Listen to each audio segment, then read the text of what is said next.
Good afternoon, everyone. Today we will be talking about PCOD. So, what is PCOD? What are the problems which we can face if we have PCOD? What causes it? And the management options which are available if you are having PCOD with infertility. So, first of all, what is PCOD?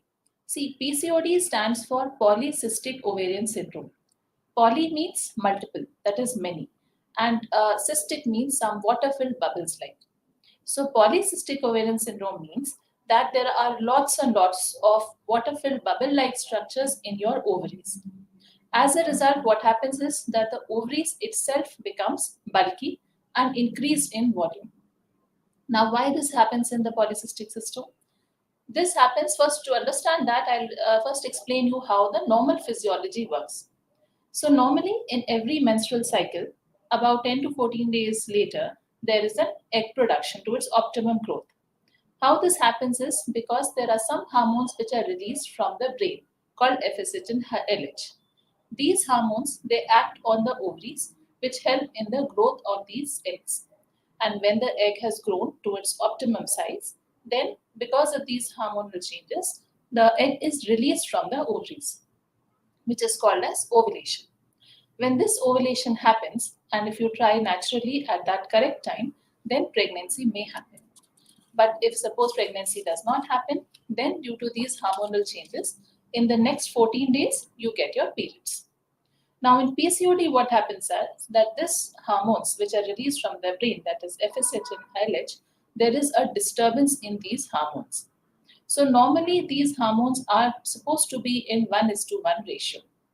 But in PCOD, the LH hormone level rises. It is high in the body. As a result, this FSH is to LH ratio is disturbed. When this hormonal disturbance happens, the eggs, they do not grow properly during the cycle, and as a result, the ovulation also does not happen.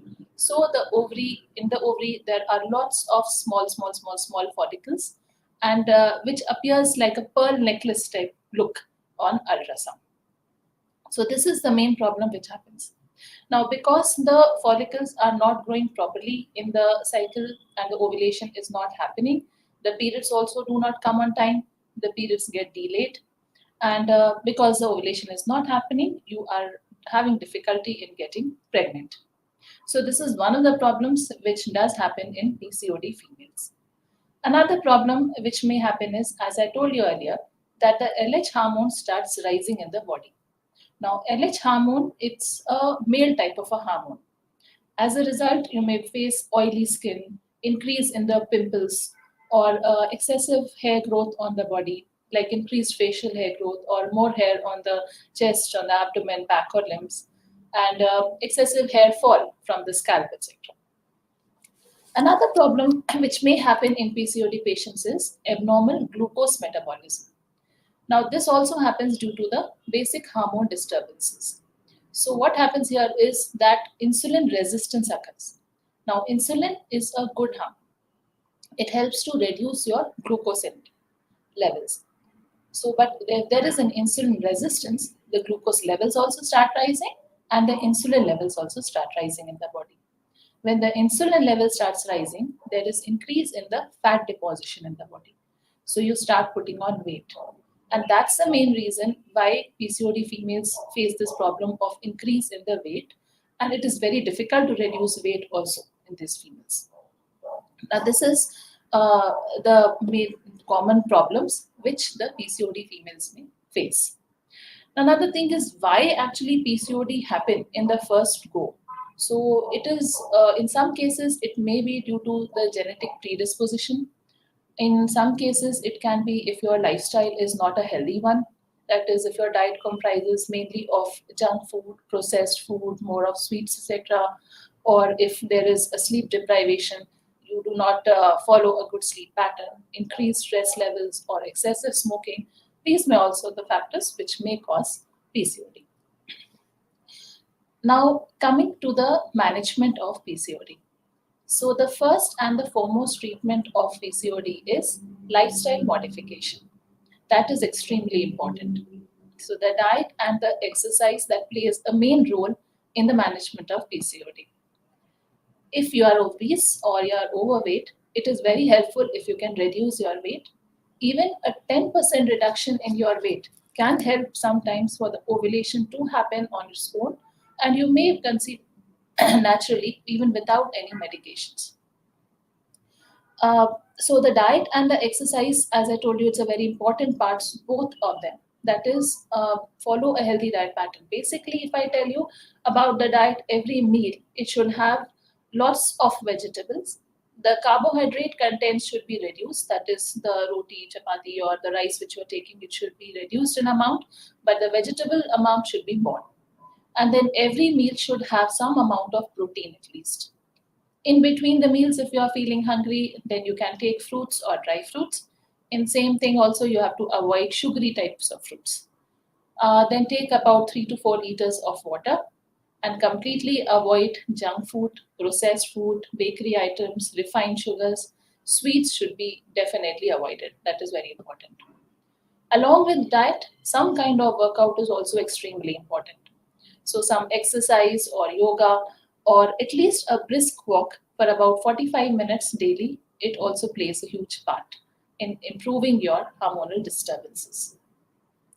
Now, another thing is that if despite modifying your lifestyle and despite reducing your weight, if you are not able to conceive still, then you should consult a fertility specialist. So, fertility specialists usually initially they might be prescribing you ovulation inducing drugs. Now, what is that is, as I had told you earlier, that in PCOD females, there is a problem in optimum growth of the follicles, that is the eggs, and the ovulation. So, ovulation inducing drugs, it helps in the growth of these eggs. So, initially, commonly oral drugs are given. Most common ones are letrozole or clomiphene citrate or CC. Letrozole is a drug of choice. Sometimes, if you are not able to grow the eggs with the oral drugs alone, then we may have to give you injectables also, which are gonadotropin injections. But whenever we are giving you these ovulation inducing drugs, whether oral or injections, it is very important to monitor the follicular growth. That is done by repeated scans. So, your doctor should be monitoring that if the follicles are growing properly or not with some repeated scans, and then checking if the ovulation has happened or not, or give you an injection for the ovulation to occur. And then once ovulation has been confirmed on ultrasound, you are advised to try naturally, because that time your pregnancy chances will be higher. Or sometimes in some cases we also advise IUI, that is intrauterine insemination, at the time of ovulation. IUI, in that what we do is that the husband's semen sample is washed and processed in the lab, and then it is directly deposited inside your uterus. That increases your success rate even better. Another drug which is also commonly given in PCOD patients is metformin. So metformin, what it does is it decreases the insulin resistance, which is one of the problems in PCOD.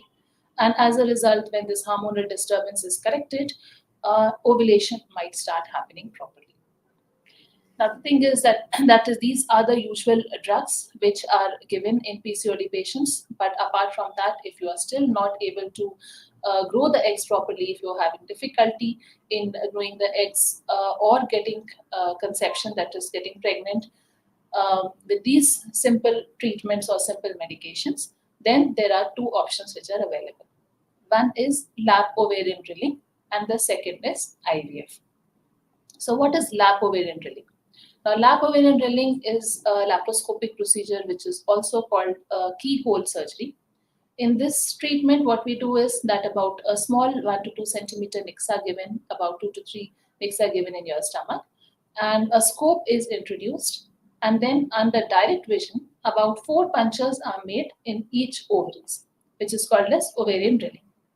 So what happens here is that the testosterone hormone, which is being produced in excess amounts from your ovaries, starts decreasing. And when this level starts decreasing, then the egg growth and the ovulation might start happening properly. But lap ovarian drilling also comes with its some disadvantages, and so the benefits should be balanced against the risks involved. About 80% of the PCOD females, they do get benefit with the simple ovulation inducing drugs or the simple treatments or laparoscopy. But about 10 to 15% of females are there in which either these eggs will not grow at all properly with these simple treatments, or sometimes all the eggs they start growing at once. That again is harmful because that may cause various complications. So in these cases, IVF is very helpful. IVF is actually a very helpful treatment in PCOD females who are not able to conceive or not able to get pregnant or not able to grow eggs properly with these simple medications or simple treatments. But before undergoing IVF also, it is extremely important for your lifestyle modification to happen. It is important for your diet and exercise to be focused on. So if you reduce your weight, if you're overweight or obese and you reduce your weight, and if you follow an active lifestyle, the dose and the duration of the drugs which are used during IVF, that can also be reduced. And your overall success rate of IVF also becomes much higher if you're able to reduce your weight to some extent. So follow that even if you are undergoing an IVF. Now in PCOD patients, IVF is also slightly different because these patients, they are at a risk of ovarian hyperstimulation syndrome, which is called OHSS. What is OHSS? See, in PCOD patients, there is a tendency of growing all the follicles. And if a large number of follicles grow, what happens is that the hormone levels in your body, they start getting high and high. If the hormone levels become very high, then there may be some complications like collection of fluid in your body or abdominal bloating, abdominal pain, etc. So in these cases, and we have to manage it properly. So to avoid OHSS, IVF should be done in a proper manner. Special kind of protocols are used for the PCOD patients. The drugs are given in a more controlled manner and a controlled fashion so that you do not hyperstimulate, and a proper monitoring is done with repeated scans and hormone tests to make sure that you're not going above a certain level. Also, in PCOD patients, frozen embryo transfer should always be preferred as compared to the fresh embryo transfer. So, frozen embryo transfer means that is once your embryos have been prepared, they should not be transferred immediately, but they should be frozen. And they should be transferred back into your uterus only after at least a month gap, so that all your hormones have come down to normal and your ovaries have shrunk back to normal. This helps in avoiding the OHSS risk because fresh embryo transfer can definitely increase the risk of OHSS in PCOD patients. So, if you have been advised IVF treatment and you are a PCOD case, please do not get scared because if you have been treated properly in a controlled fashion and you have been monitored properly, and also if the special kind of protocols are used, medications are given to prevent OHSS, that is hyperstimulation, and the frozen embryo transfer is done instead of the fresh embryo transfer, then the risk of ovarian hyperstimulation is next to nil. So it is very important actually to choose your doctor and your fertility center wisely. Now, if you have PCOD, to end it, I can say that if you have PCOD, please do not worry at all because about 90% of the females, they can get pregnant if your management is done in a systematic manner and properly your management plan is being made. So many females, they do get pregnant and without any complications. Thank you. If you have any doubts, you can type in the box given below, or you can contact us anytime, or please visit us at Oasis Fertility, Banashankari, Bangalore.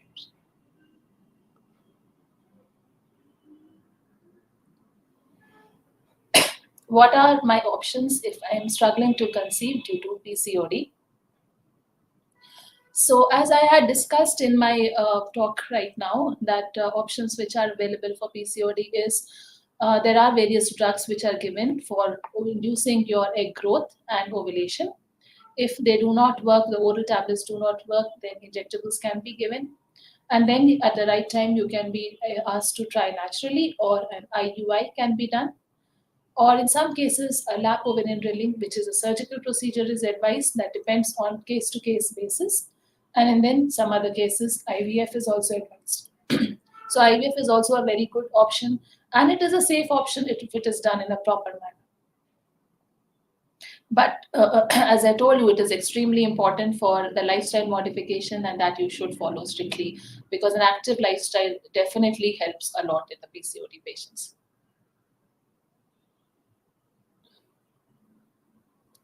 Is IVF a viable option for women with PCOD, and what is the success rate? So, as I had already discussed, that IVF is definitely a very helpful procedure in the PCOD patients, in those patients who are not able to grow the eggs properly, in those who have a risk of hyperstimulation by growing all the eggs at once, or those who are not able to get pregnant with the simpler treatments. Even in cases where the tubes are unhealthy, if the male partner is also having some problems, in those cases, IVF is really helpful and with a very high success rate. So IVF in general, it has a success rate of about 50 to 60%. And if you have more number of embryos, then the success rate successive is even higher.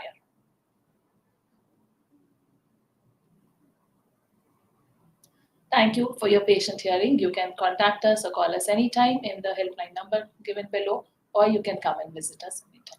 Thank you.